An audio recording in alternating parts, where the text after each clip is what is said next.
এরপরে আমাদের last item, সেটা হচ্ছে মাটন। দেখুন, এই রকম এক পিস মাটন রয়েছে। পিস কিন্তু বেশ রেওয়াজি, এরকম বেশ বড়, বেশ রেওয়াজি পিস, এরকম কিন্তু পিস রয়েছে। আহ, আর মাটনের ঝোলটা আমি দেখাই। ঝোলটা কিন্তু বেশ ভালো, একদম ঘন থকথকে ঝোল। আমি একটু নিয়ে নিই। এখানে 4 পিস মাটন রয়েছে, আমি এর আগেই 1 পিস তুলে নিয়েছি। মাটনটা দেখেই আমার এত ভালো লেগেছে, আমি 1 পিস তুলে একটু টেস্ট করলাম। মাটনটা খেতে কিন্তু সত্যি দুর্দান্ত। ঝোল দিয়ে একটু মাখিয়ে নিই।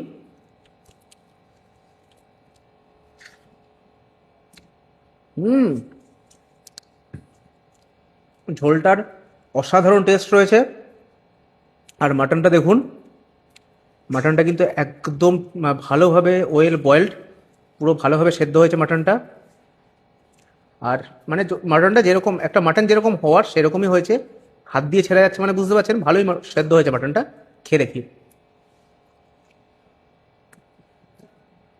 হুম হুম হুম,